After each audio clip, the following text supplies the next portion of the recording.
premier match que j'ai joué ici, j'avais que 18 ans. Je jouais avec des adultes, il y a eu du monde dans la salle. Et je me rappelle la première fois où le coach m'a fait rentrer, là j'avais la peur.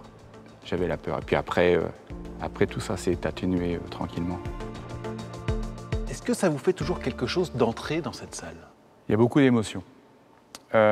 Beaucoup d'émotions. En plus, là, aujourd'hui, il y a de l'émotion parce que moi, je suis pas revenu depuis le dernier match qu'on a gagné l'année dernière en demi-finale de play-off contre La Rochelle ici. Je préférais partir sur une victoire. Je suis pas revenu, donc c'est la première fois que je reviens. Ça me fait de l'émotion comme ça m'a fait d'émotion toutes les années où j'ai passé beaucoup de temps ici. Donc effectivement, c'est une page qui va se tourner avec l'arrivée de ce nouveau Palais des Sports. Mais celui-là, je ne l'oublierai pas. Qu'est-ce qu'on ressent quand on est sur le parquet? Écoutez, on sent toute l'histoire. En fait, c'est une vieille salle qui a vécu beaucoup de choses. Des très belles choses, des plus mauvaises. Il y a eu des hauts, il y a eu des bas, à l'image du club. Moi, j'ai vécu plein de choses dans cette salle. De l'âge de 6 ans, quand je venais comme spectateur, et on venait avec mon papa. Il y avait une grande tribune ici, on était de ce côté-là.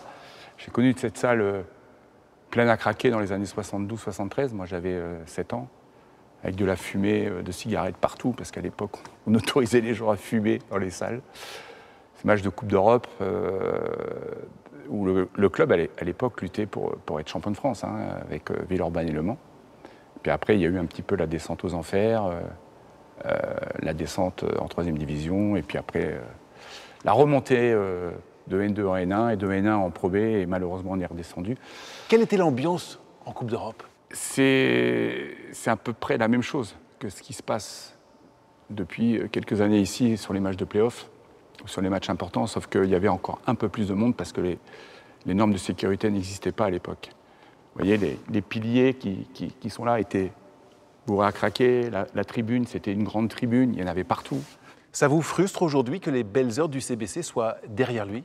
Le passé, il ne faut pas revenir dessus, parce que sinon on ne pense qu'à ça et on n'avance plus. Je pense que le CBC a des pages à écrire dans les années, dans les décennies à venir. Il va avoir l'outil pour y parvenir. Ce Palais des Sports a fait ce qu'il avait à faire et il a vécu des choses extraordinaires. Si vous deviez choisir un seul souvenir, quel serait le plus fort dans cette salle? Ça serait la montée de N2 en N1 quand je suis président. Il y a Nicolas Batum qui est là. Et tu te dis, la salle est pleine.